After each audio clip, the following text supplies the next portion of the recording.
विश्वेशलिंगसंभूतं विश्वविद्याविबोधकं विश्ववन्द्यं सदा वन्दे विश्वाराध्यं जगद्गुरुं।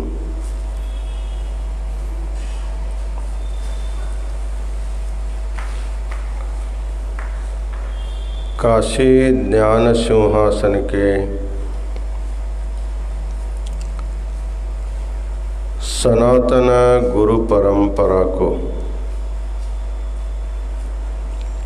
अनंत प्रणिपात समर्पित करते हुए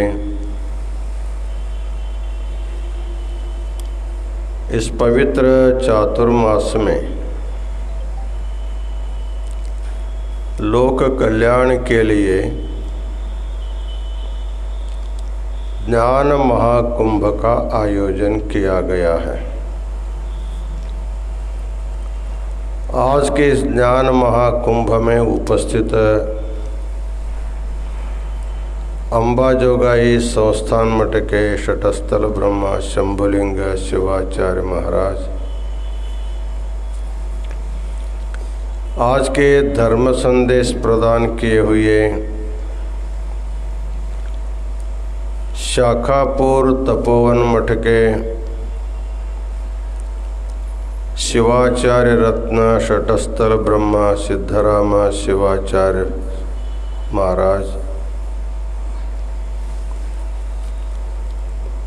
इस महाज्ञान कुंभ का सूत्र संचालन कर रहे बारसी दहीवड़कर मठ के शटस्थल ब्रह्मा गुरुसिद्ध मणिकंठ शिवाचार्य महाराज, विश्वाराध्य गुरुकुल के समस्त विद्यार्थीगण, श्रीपीठ के सेवक वर्ग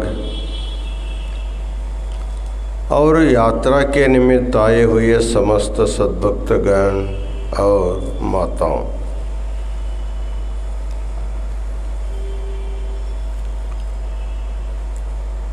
तंत्रज्ञान के कुछ व्यवधान के कारण शाखापुर तपोवन मठ के स्वामी जी का जो धर्म संदेश हुआ,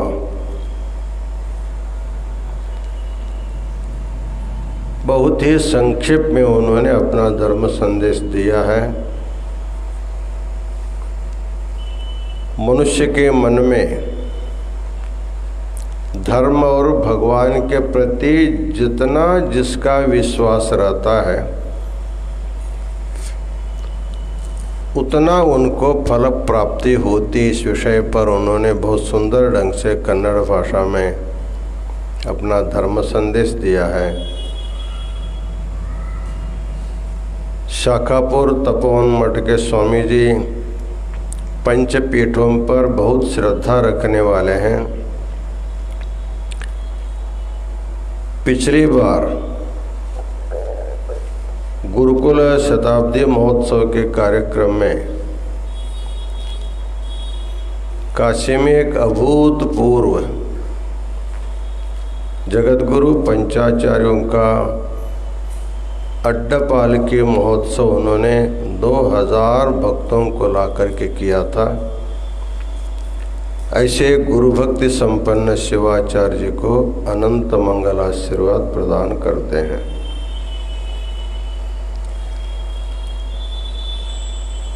हम लोग भगवान शिव के लीला के प्रसंग में एक एक लीलाओं के बारे में चिंतन करते। आज भगवान विष्णु को शिव ने जो सुदर्शन चक्र दिया है वो चक्र प्रदान लीला के बारे में थोड़ा सा हम लोग चिंतन करेंगे।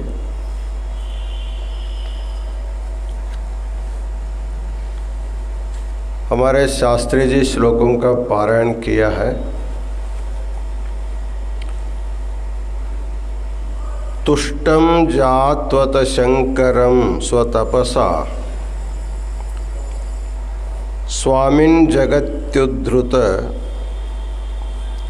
क्रव्यादेश जलंधर क्षयकृते चक्रं त्वया निर्मितं मह्यं देयमितीन्द्रिरा परिवृढे स्वं याचमाने हरः प्रीतोस्मै विततारचक्रमतुलं सूर्येन्दुवन्यात्मकम्।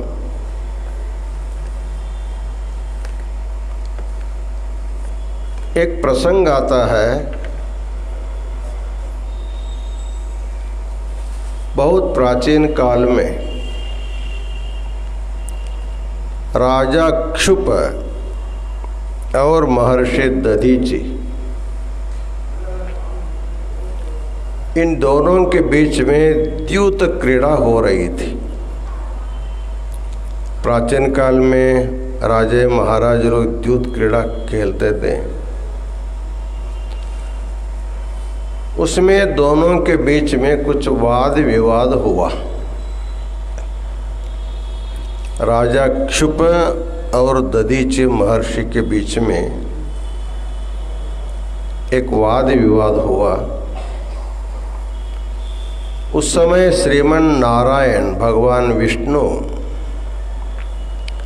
राजा क्षुप का पक्ष लेकर के दधीचि महर्षि के ऊपर अपने पास एक पहले जो चक्र था उस चक्र का प्रयोग किया। लेकिन दधीचि बहुत बड़े शिवभक्त होने के कारण उनकी भक्ति उनकी रक्षा की, इसलिए भगवान विष्णु के द्वारा दधीचि के ओर प्रयोग किया गया जो उसका जो चक्र था उसका कोई प्रभाव नहीं हुआ। विष्णु का चक्र कुछ भी बिगाड़ नहीं पाया, वैसे विफल हो गया। उस समय विष्णु बहुत नाराज हो गए। मैं को रक्षा का भार मैंने लिया है, जिसके संहार के लिए मैं इसको प्रयोग कर सकता हूँ उसका संहार होना चाहिए, जिसकी रक्षा के लिए प्रयोग करता हूँ उसकी रक्षा होनी चाहिए। लेकिन हमारा ये जो शस्त्र है, जो चक्र है मेरा, ऋषि के ऊपर कुछ भी काम नहीं हुआ। ऐसे वो नाराज हो करके जब भगवान इनके सामने एक सुदर्शन चक्र निर्माण करके जो जलंधर का संहार किया था, इसको विष्णु भगवान ने जो देखा था, तब उसके मन में इच्छा हो गई भगवान शिव के एक कठोर तपश्चर्या करके उनको प्रसन्न करके वो जलंधर को जो संहार किया वो जो चक्र भगवान के पास है उसी को प्राप्त करने की प्रबल इच्छा से वो तपश्चर्या करने के लिए बैठ जाते हैं। शास्त्रों में कहा गया है, जो भी आपके मानसिक संकल्प होते हैं उसको सिद्ध करने के लिए, सफल करने के लिए एक तपश्चर्या, एक अमोघ साधन बताया जाता है। तपो हि मूलम सर्वासां सिद्धीनां यज्जगत्रये तपस्तत् काय मूलम ही तस्मात् कायम न संत्यजेत। श्री सिद्धांत शिखामणि में तपश्चर्या के बारे में, तपश्चर्या के बारे में कहते हैं, तपो हि मूलम सर्वासां, सर्वासां सिद्धीनां तपो हि मूलम। सभी प्रकार के सिद्धि प्राप्त करने के लिए, अर्थात मनोभीष्ट वस्तु को प्राप्त करने के लिए प्रत्येक व्यक्ति को कुछ न कुछ तपश्चर्या करनी पड़ती है। अपने अपने योग्यता के अनुसार तपश्चर्या करना होता है। बहुत से लोग इस पवित्र चातुर्मास में ज्योतिर्लिंगों का दर्शन करने का एक तपश्चर्या, वो भी तपश्चर्या है, तीर्थ यात्रा करना, पवित्र नदियों में स्नान करना और तीर्थ क्षेत्र में बैठ करके जप तप करना, इससे उनकी मनोकामना सिद्ध होती है। बहुत से लोग भगवान के पास आकर के मनोकामना करते हैं यात्रा वगैरह करके, और मनोभीष्ट सिद्ध होने के बाद फिर वापस आकर के काशी में आकर के अपने मनोवृत्ति के अनुसार भगवान की सेवा भी करते हैं। इसलिए भगवान भक्तों की इष्टार्थ तो प्रदान करता है, जब देना हो तो भगवान कुछ ले करके देता है, सिर्फ फुकट में नहीं देता है। जैसे किसी व्यापारी के दुकान में जाएंगे सामान खरीदने के लिए तो पैसा ले करके आपको सामान देता है,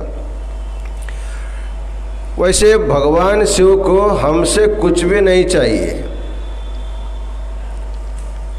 क्योंकि सारी वस्तुएं जो है संसार में सारे उनका ही है। उनके वस्तुओं को उनको देने से उनको प्रसन्नता नहीं होते, उसके साथ तुम्हारा कुछ मिक्स करके दे देने का। अर्थात भगवान ने तुमको शरीर दिया है, तुमको वाणी दिया है, तुमको मन दिया है, ये तुम्हारे साधना के लिए अर्थात तुम्हारे मनोरथ सिद्ध करने के लिए अमोघ साधन है। शरीर वाणी और मन, इसको त्रिकर्ण कहा जाता है। इन त्रिकरणों को जो व्यक्ति तपश्चर्या में लगा देता है उसके मनोकामना सिद्ध हो जाते हैं। वैसे जितने भी लोग भगवान शिव से मनोकामना प्राप्त किए हैं सभी तपश्चर्या करके ही किया है।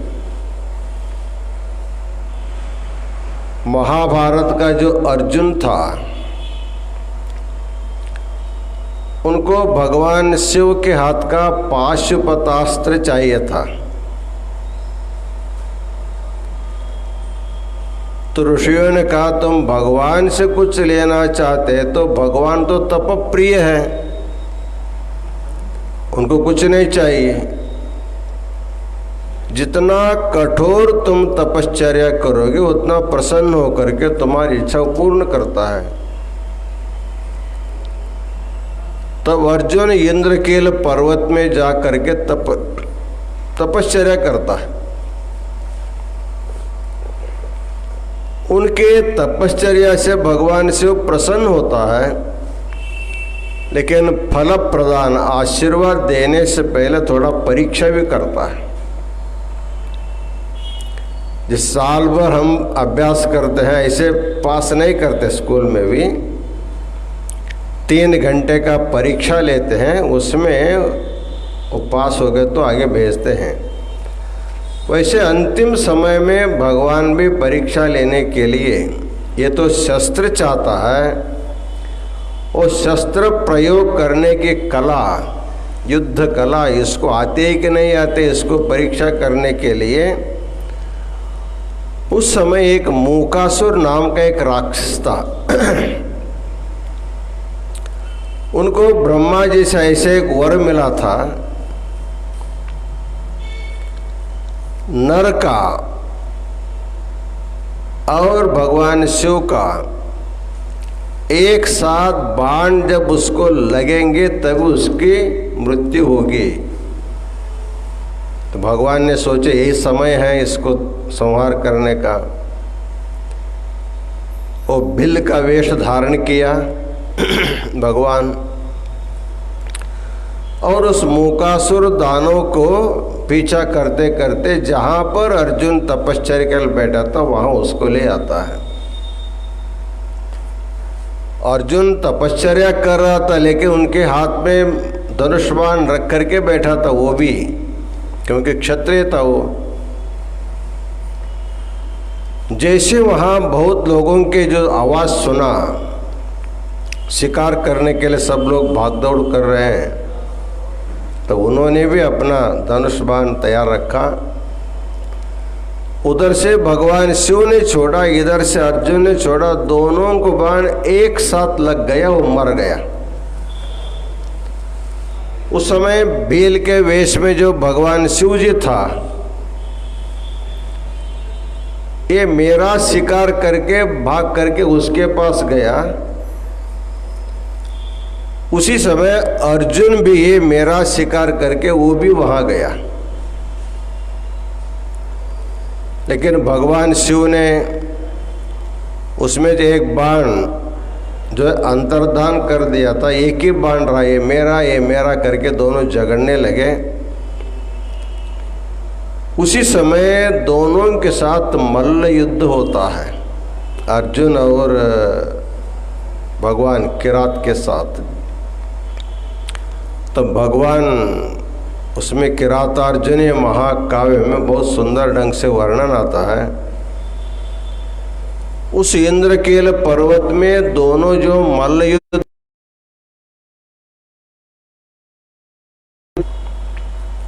तब वो प्रत्यक्ष होकर के उनको पाशुपतास्त्र प्रदान किया, अर्थात तपश्चर्या का भी परीक्षा किया और उनके बाहुबल का भी परीक्षा करके भगवान उनको पाशुपतास्त्र दिया।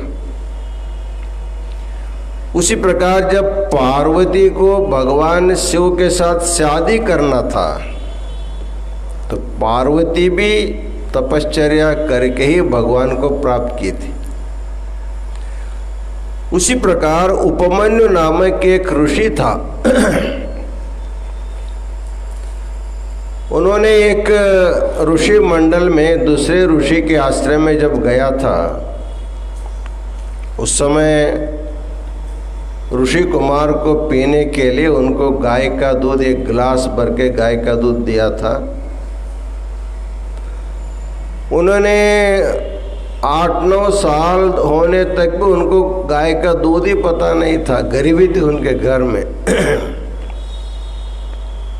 तो घर आकर के माताजी से पूछा, माताजी मुझे दूध दीजिए। दूध तो नहीं था। माताजी ने क्या किया, ये जो चावल का जो आटा होता है उसी को पानी गर्म करके थोड़ा पतला दूध के जैसे सफ़ेद बना करके उसमें थोड़ा सा गुड़ डाल करके दे देते पीने के लिए। वो असली दूध पी के आया था, जब इसको पीने लगा उन्होंने, वो ये दूध नहीं है, तो मुझे झूठा दूध पिला रही हो, मुझे असली दूध चाहिए। तो माता कहते हम तो बहुत गरीब हैं, हमारे आश्रम में गाय नहीं है, इसलिए मैं तुमको असली दूध नहीं दे सकती। तुमको अपनी अभीष्ट सिद्ध करना होगा तो भगवान से प्रार्थना करो, तपश्चर्या करो, तुमको मिल जाएगा। तब दूध पीने के लिए महर्षि उपमन्यु ने घोर तपश्चर्या किया। इतना घोर तपश्चर्या किया, उसके तपश्चर्या से भगवान तो प्रसन्न हो गए, लेकिन मेरे ऊपर इसकी श्रद्धा कितनी है इसको देखने के लिए खुद शिव इंद्र के रूप में आया, देवेंद्र का रूप धारण करके आया। आ करके हे उपमन्यु, तेरे तपश्चर्या से मैं देवेंद्र प्रसन्न होकर के आया हूँ, तुमको क्या चाहिए, किसके लिए तुम तपश्चर्या कर रहे हो? उन्होंने कहा मैं भगवान शिव के लिए तपश्चर्या कर रहा हूँ। अरे भगवान शिव के पास देने के लिए क्या है, उसके पास कुछ नहीं है, इसलिए मैं देवेंद्र हूँ, मैं तुम्हें स्वर्ग ले जा सकता हूँ, नंदन वन का विहार दे सकता हूँ, अमृत पिला सकता हूँ, इसलिए तुम जो है मुझे शरणागत हो जा, भगवान शिव के नाम जब छोड़ दो। उस समय भगवान शिव के ऊपर नितांत श्रद्धा रखने वाला उपमन्यु बोलता है, भगवान शिव के पास कुछ हो न हो, केवल उनका दर्शन भी मिल जाए मैं उसके लिए पर्याप्त संतुष्ट हो जाता हूँ। लेकिन तेरा स्वर्ग भी नहीं चाहिए, तेरा अमृत भी नहीं चाहिए, मुझे कुछ भी नहीं चाहिए। इसे जब उन्होंने शिव भक्ति पराकाष्ठा का प्रदर्शन किया, उस समय इंद्रवेश बदल करके भगवान शिव प्रसन्न हुआ, खड़े होकर के उनको आशीर्वाद दिया। तब भगवान शिव ने पूछा तुमको क्या चाहिए? उनके मन में दूध पीने की इच्छा थी। उन्होंने बोला मुझे दूध चाहिए। तो भगवान संतुष्ट हो गए तो क्या नहीं दे सकता है। तो समय भगवान शिव ने उनके तपश्चर्या से प्रसन्न हो करके उनके लिए एक समुद्र निर्माण किया, क्षीर सागर। एक कल्प पर्यंत तुम दूध पीते रहो।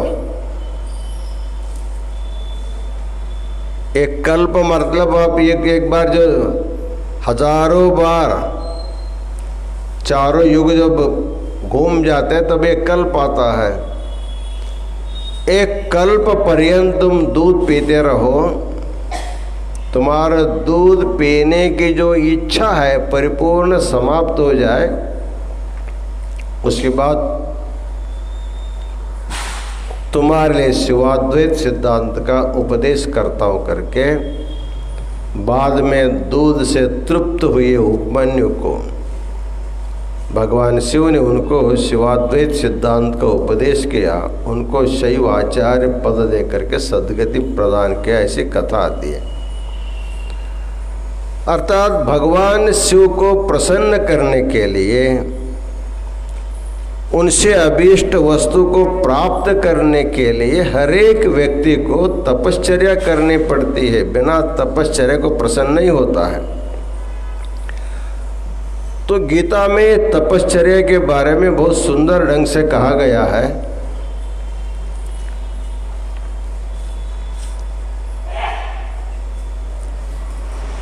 गीता में 3 प्रकार की तपश्चर्या बताई गई है। एक शारीरिक तपश्चर्या, एक वाचिक तपश्चर्या और एक मानसिक तपश्चर्या। तो कहते हैं देवद्विज गुरु प्राज्ञ पूजनम शौचमार्जवम ब्रह्मचर्य महिंसा च शारीरम तप उच्यते।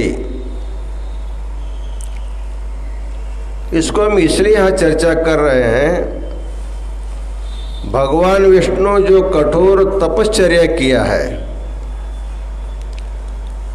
केवल विष्णु के तपश्चर्या का कथा सुन करके छोड़ना नहीं, हम लोग भी अपने ढंग से जितना हो सके उतना तपश्चर्या हमको भी करना चाहिए। इसलिए तपश्चर्या का चिंतन कर रहे हैं। कहते हैं देव द्विज गुरु प्राज्ञ पूजनम, अपने गुरु की पूजा, अपने इष्ट देव की पूजा और ज्ञानी साधु संतों की जो पूजा है रोज या जैसे जैसे आपको मिलेंगे वैसे उनकी पूजा करनी चाहिए। गुरु साधु संत हमको प्रतिदिन नहीं भी मिल सकते हैं, लेकिन हमारा जो इष्ट देव होता है, प्राय हमारे देश में प्रत्येक घर के एक इष्ट देव होता है। घर कुलस्वामिनी उनको कहते हैं। यद्यपि कुलस्वामिनी किसी क्षेत्र में रहती है या किसी क्षेत्र में उसका देव रहता है, रोज रोज वहाँ जाना संभव नहीं करके कुछ लोग उस भगवान के प्रतिकृति को अपने घर में ला करके भगवान का छोटा सा घर बना करके उसकी पूजा करते हैं। और सनातन वीर शैव धर्म में अपन इष्ट को इष्टलिंग के रूप में हमारे पास दिए रहते हैं। इसलिए भगवान की पूजा, देव की पूजा प्रतिदिन सबको करना चाहिए। चाहे आपके घर में रखे हुए अपने कुलस्वामी या कुलस्वामिनी की पूजा हो, या अपने इष्टलिंग की पूजा हो, इसको नित्य कर्म मान करके प्रतिदिन उसकी पूजा कभी भी उसमें खड़ा न करते हुए अवश्य पूजा करनी चाहिए। जब जब आपको गुरु साधु संत मिलते तब उनकी भी पूजा करनी चाहिए, क्योंकि गुरु साधु संतों को प्रत्यक्ष भगवान कहा गया है। हमारा जो इष्ट देव होता है वो तो हमसे बोलता नहीं है, लेकिन गुरु के रूप में अवतरित जो भगवान है हमारे साथ बोलता है, हमारे योगक्षेम सुनता है। इसलिए प्रसंगानुसार गुरु साधु संत मिले तो उनकी भी श्रद्धा से भगवान के जैसे उनकी पूजा भी करनी चाहिए। शौच मार्जवम, और शरीर को सदा पवित्र रखना चाहिए। किसी प्रकार का दुर्व्यवहार, दुराहार से शरीर को अपवित्र मलिन न करते हुए शरीर को शुद्ध रखना चाहिए और सरल स्वभाव से रहना चाहिए। उसी प्रकार ब्रह्मचर्य अहिंसा च शारीरम तप उच्यते। यदि नैष्ठिक ब्रह्मचारी है तो पूर्ण ब्रह्मचर्य का पालन करना, यदि गृहस्थ है तो गृहस्थ नियम के अनुसार ब्रह्मचर्य का पालन करना, वानप्रस्थ है तो वानप्रस्थ के हिसाब से ब्रह्मचर्य का पालन करना। इस प्रकार ब्रह्मचर्य का पालन करते हुए किसी प्रकार का प्राणी हिंसा न करना ये शारीरिक तप कहलाता है। इसके बाद वाणी के तपश्चर्या के बारे में बताते हैं। अनुद्वेग करम वाक्यम सत्यम प्रिय हितंच यत् स्वाध्यायाभ्यसनम चैव वाङ्मयम तप उच्यते। जब जब हम बोलते हैं, व्यवहार करते, वाक व्यवहार करते हैं, उस समय हमारे मुंह से किसी के मन को दुख पहुंचे ऐसी किसी प्रकार का शब्द व्यवहार नहीं करना चाहिए, अपशब्द का व्यवहार नहीं करना चाहिए, अपमानकारक शब्दों का प्रयोग नहीं करना चाहिए। इसलिए मराठी में एक उक्ति है, शब्द है शस्त्र है जपून वापरा। शस्त्र से मारने से जो घाव होता है वो दवा से भर सकता है, लेकिन किसी के द्वारा, वाणी के द्वारा जब किसी व्यक्ति आहत हो जाता है वो कभी घाव भरता नहीं है। उसको हमेशा याद करके उसके प्रतिकार लेने के लिए आदमी जो है तैयारी करता रहता है। इसलिए वाणी जो है इसका सदुपयोग करो और स्नेहपूर्ण शब्द का प्रयोग करके उनके मन को सुख प्रदान करना चाहिए। इसलिए अनुद्वेग करम वाक्यम बताते। सत्यम, जब भी बोलना होगा तो सत्य का ही आश्रय करना चाहिए, अनावश्यक झूठ नहीं बोलना। वैसे कहा गया व्यवहार में,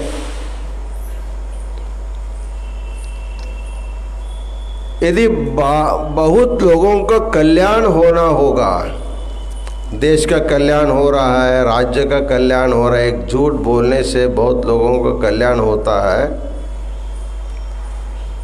इस प्रसंग में बोलने के लिए ठीक है, लेकिन सहसा असत्य का आश्रय कभी वाणी को नहीं करना चाहिए। वाणी से असत्य बोलने से वाणी दग्ध हो जाती है और उनके वाणी का जो सामर्थ्य जो है वो सब जो है नष्ट हो जाता है, उनके वाणी में कोई सामर्थ्य नहीं रहता। इसलिए अनुद्वेग करम वाक्यम सत्यम प्रियम हितंच, सत्य भी बोलना होगा तो प्रिय भी बोलना होगा और हितकारक शब्दों का प्रयोग करना होगा।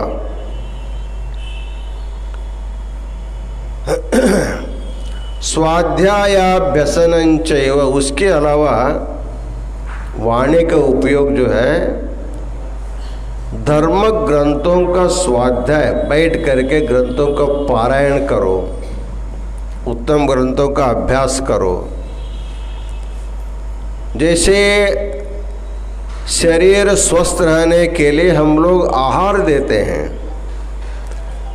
उसी प्रकार मन को स्वस्थ रखने के लिए उत्तम विचारों का आहार मन को भी देना पड़ता है। तो दार्शनिक ग्रंथों का, धर्म ग्रंथों का, आध्यात्मिक ग्रंथों का बैठ करके स्वाध्याय करते रहेंगे,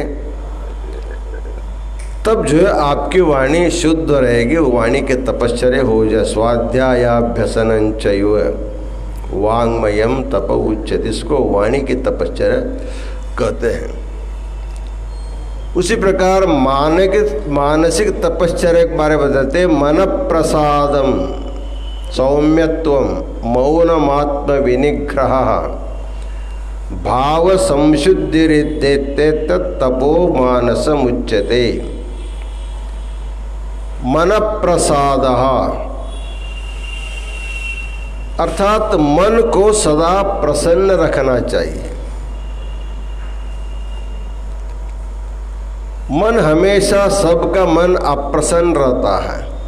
उसका कारण मन में अनेक कामनाएं होती हैं। जब कामनाएं पूर्ण नहीं होंगी तो मन जो है दुखी हो जाता है, इसलिए मन जो है अप्रसन्न रहता है। तो कहते हैं, शास्त्रकार कहते हैं, जितना तुम्हारे भाग्य में रहता उतना तो मिलता ही मिलता है, थोड़ा अधिक नहीं मिलता, थोड़ा कम भी नहीं मिलता है।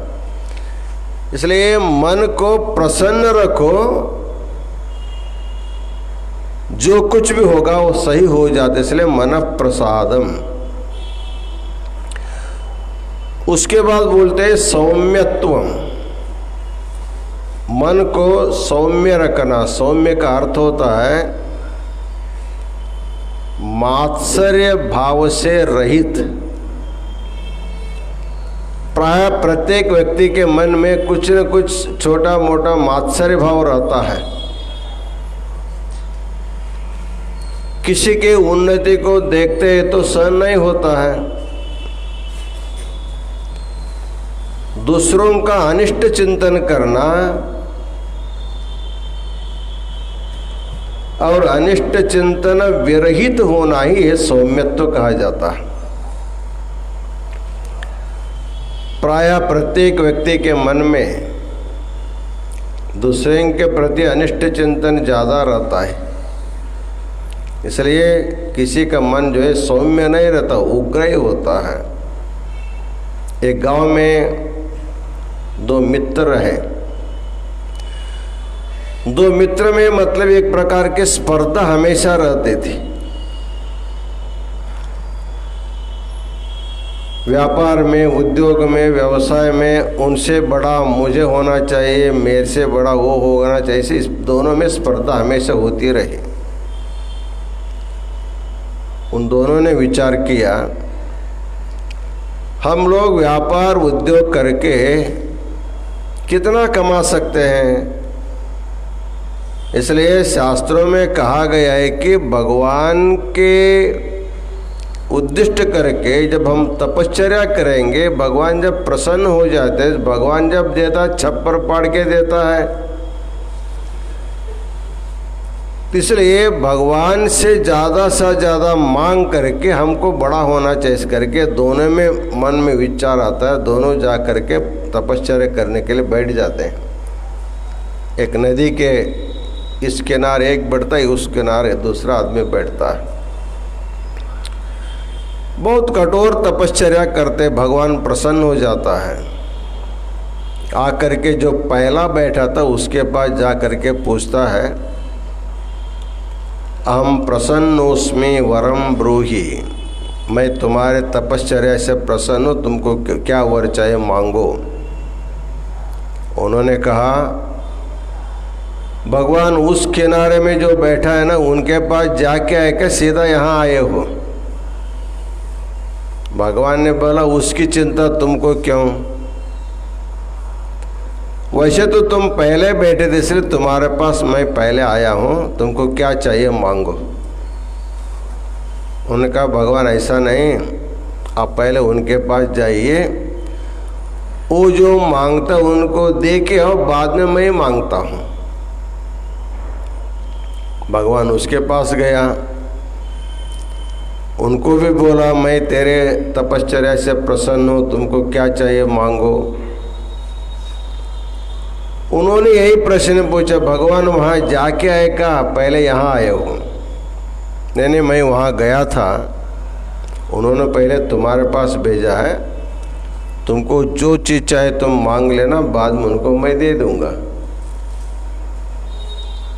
अरे कितना बड़ा चाल चलाया है ये,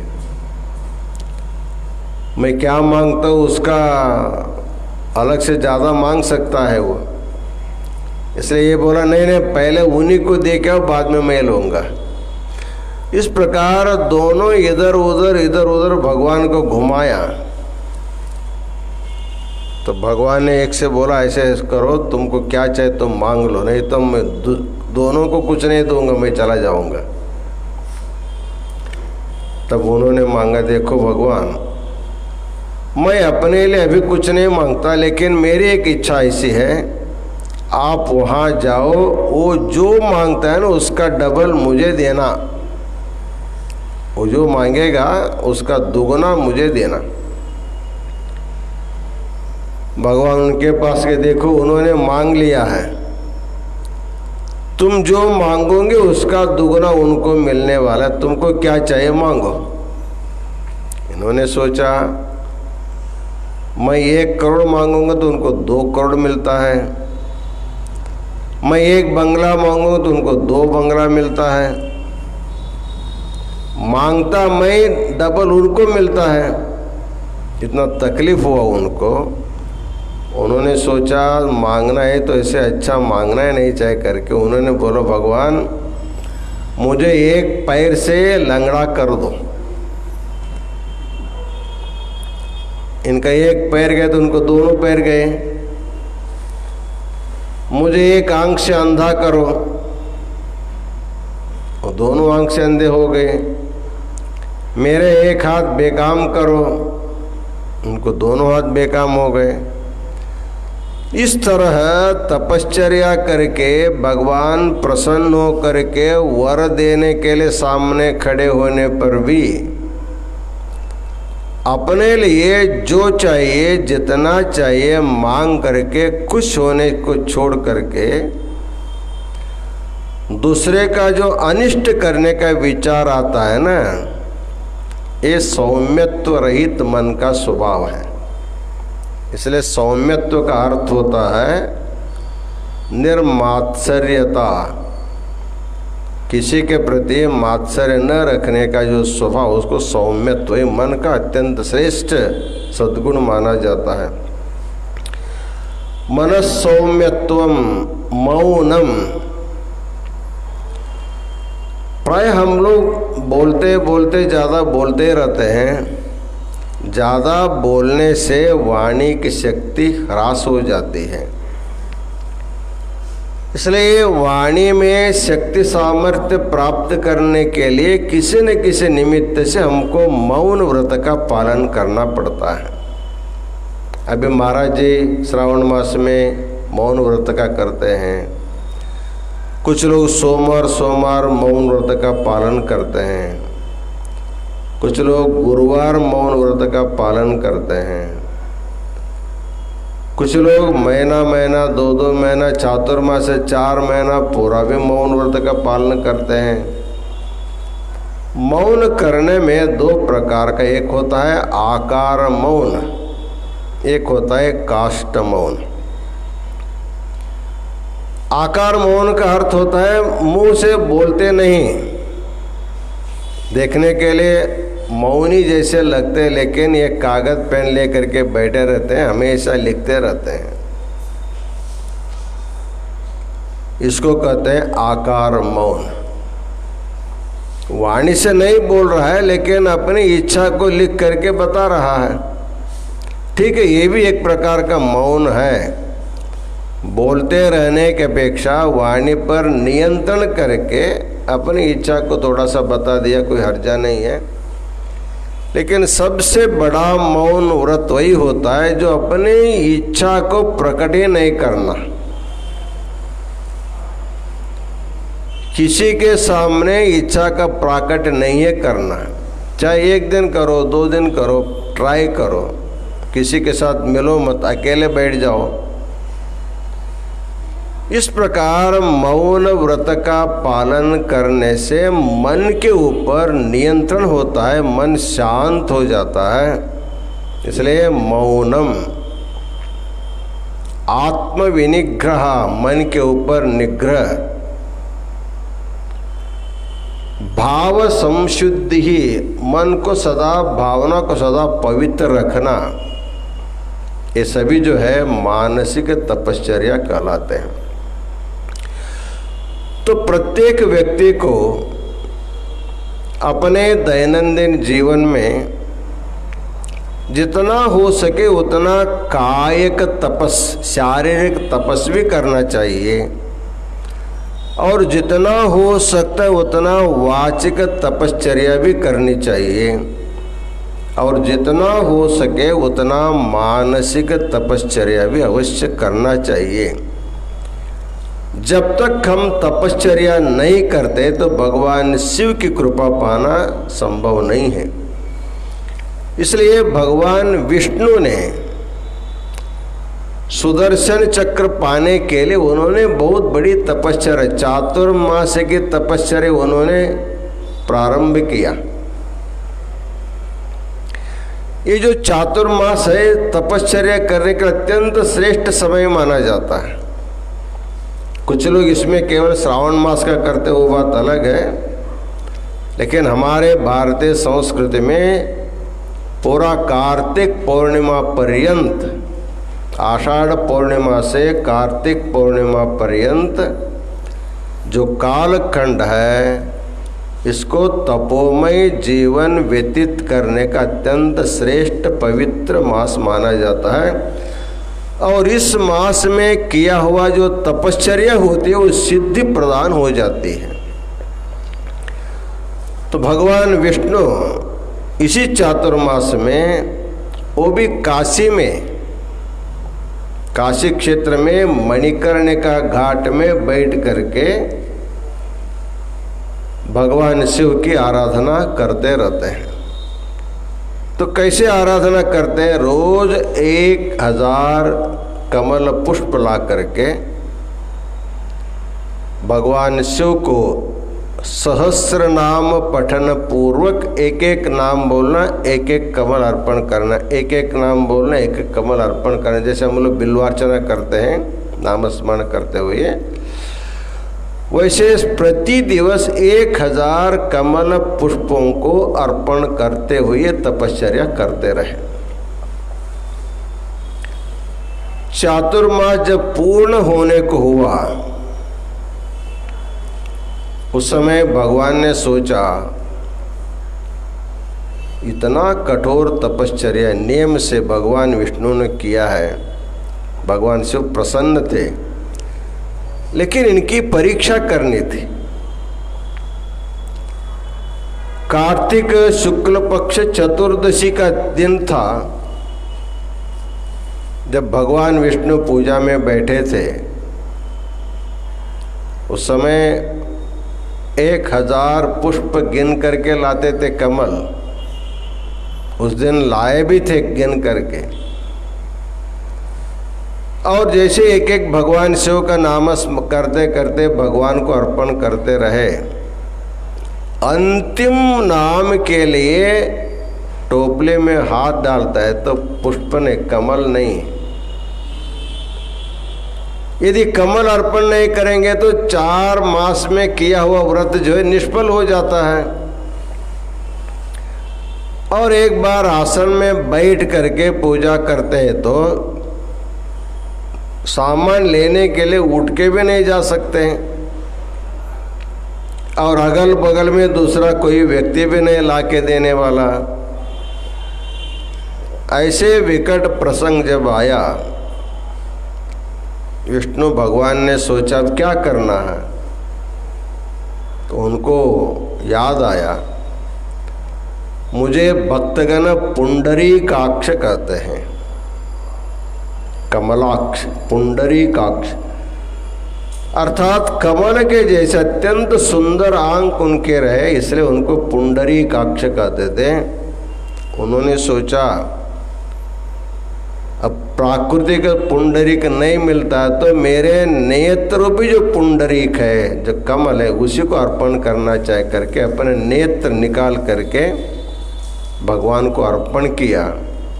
तब भगवान जो है प्रसन्न हो करके पूछा तुमको क्या चाहिए। उन्होंने कहा आप जो जिस सुदर्शन चक्र से जलंधर का वध किया था वो एक अमोघ चक्र है, इसलिए उस चक्र को मुझे आशीर्वाद दीजिए। तो भगवान शिव जो प्रसन्न था, तो विष्णु तुम्हारे ऊपर जगत रक्षा करने का भार तुम्हारे ऊपर है, इसलिए इस चक्र का प्रयोग दुष्टों के ऊपर करना, संत सज्जनों के ऊपर नहीं करना, दुष्टों की संहार करने के लिए, शिष्टों की रक्षा करने के लिए इसका उपयोग करना करके भगवान शिव ने विष्णु भगवान को सुदर्शन चक्र प्रदान किया। ये सुदर्शन चक्र प्रदान ही एक प्रकार की भगवान शिव की एक लीला मानी जाती है। ये नेत्र दान करने वालों में 2 भक्त प्रसिद्ध हैं, एक कण्णप्पा और दूसरा भगवान विष्णु। लेकिन आजकल नेत्रदान करने की परंपरा भी है। वैसे तो हमारे शरीर में जितने अवयव है, एक खराब होने के बाद किसी दुकान पर ये स्पेयर पार्ट नहीं मिलते हैं। हमारा शरीर रूपी यंत्र ऐसा यंत्र है, इसका एक आध पार्ट बिगड़ गया तो फिर दूसरा पार्ट जो है किसी दुकान में नहीं मिलता है। यदि मिलेगा किसी व्यक्ति के शरीर से ही लेना पड़ता है। इसलिए हमारे शरीर में रक्त कम हो गया तो किसी से दूसरे से हम ब्लड स्वीकार करते हैं। हमारे शरीर का चमड़ा जल जाता है तो उसके लिए दूसरे के द्वारा चर्मदान भी हम लोग लेते हैं। हमारे किडनी खराब हो गया तो दूसरे के द्वारा किडनी दान लिया जाता है। और नेत्रदान जो है मरने के बाद नेत्रदान देने की परंपरा है, अर्थात मरने के बाद हमारे जो शरीर के जो आंख होते हैं या तो जलाए जाते हैं या तो दफनाए जाते हैं।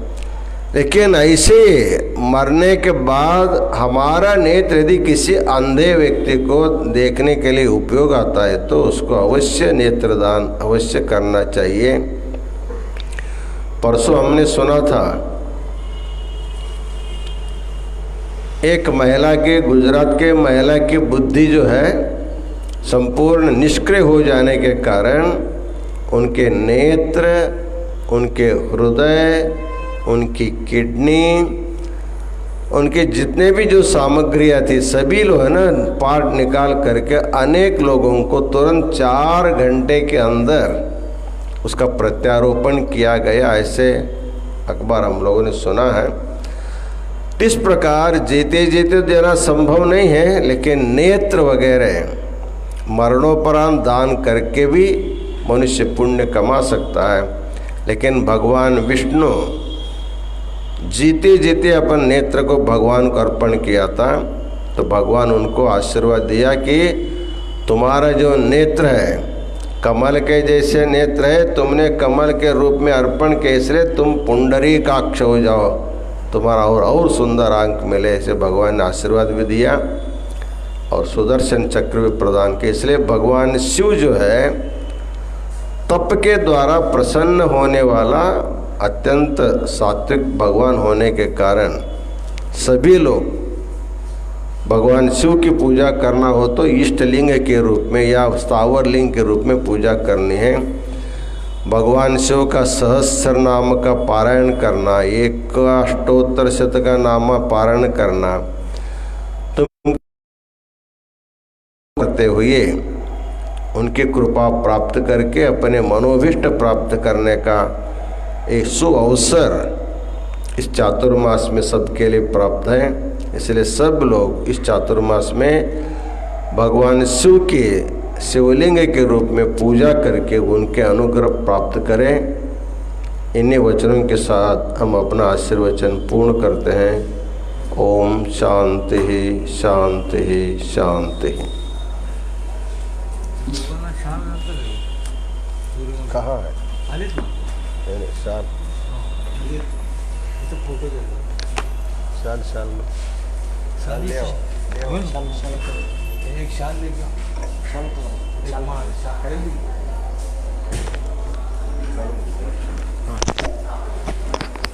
जय मंगलम जय हर नमः पार्वती पतये शिव हर हर हर महादेव हर। श्री विश्वराध्याय मंगलम शिव विश्वैकपालाय मंगलम। श्री विश्वराध्याय मंगलम शिव विश्वैकपालाय मंगलम। विश्वेशजाताय विश्वदेवेजाय श्री विश्ववन्द्याय मंगलम। शिव विश्वैकपालाय मंगलम। चरवृन्दवन्द्याय मंगलम। वरचरणेते बोधाय मंगलम। गुरुरूपधाराय गुरुराजराजाय परिपूत देहाय मंगलम। शिव विश्वैकपालाय मंगलम। भवमूलभङ्गाय मंगलम।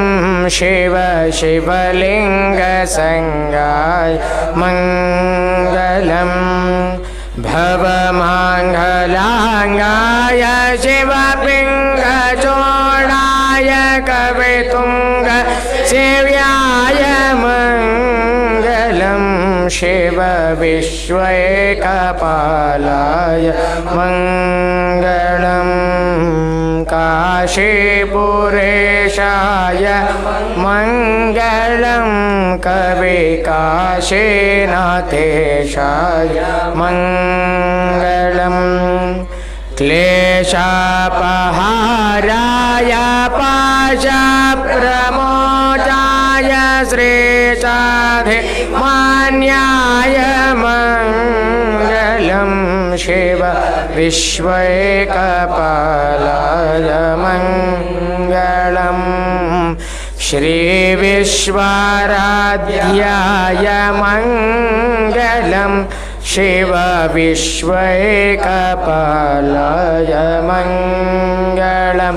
शिव विश्वैकपालाय मंगलम। कर्पूरगौरं करुणावतारं संसारसारं भुजगेन्द्रहारं सदा वसन्तं हृदयारविन्दे भवं भवानी सहितं नमामि। सानन्दमानन्दवने वसन्तं आनन्दकन्दं हरतपापवृन्दं वाराणसीनाथमनाथनाथं श्रीविश्वनाथं शरणं प्रपद्ये श्रीविश्वनाथं शरणं प्रपद्ये विश्वेशलिङ्गसम्भूतं विश्वविद्याविबोधकं विश्ववन्द्यं सदा वन्दे विश्वाराध्यं जगद्गुरुं श्री जयमंगलम जय हर नमः पार्वती पतये शिव हर हर हर महादेव हर श्रीमद्जगद्गुरु पंचाचार्य महाराज के काशी विशालाक्षी अन्नपूर्णा समेत विश्वनाथ भगवान के जगद्गुरु विश्वाराध्य शिवाचार्य महाराज के जगद्गुरु लिंगैक्य वीरभद्र शिवाचार्य महाराज की श्रीमद् जगद्गुरु लिंगैक्य विश्वेश्वर शिवाचार्य महाराज की श्रीमद् जगद्गुरु शिवाचार्य महाराज की समस्त साधु संत महाराज की मानव धर्म के मानव धर्म के धर्मದಿಂದಲೇ ವಿಶ್ವಕ್ಕೆ ಧರ್ಮದಿಂದಲೇ ವಿಶ್ವಕ್ಕೆ ವಂದೇ ವಂದೇ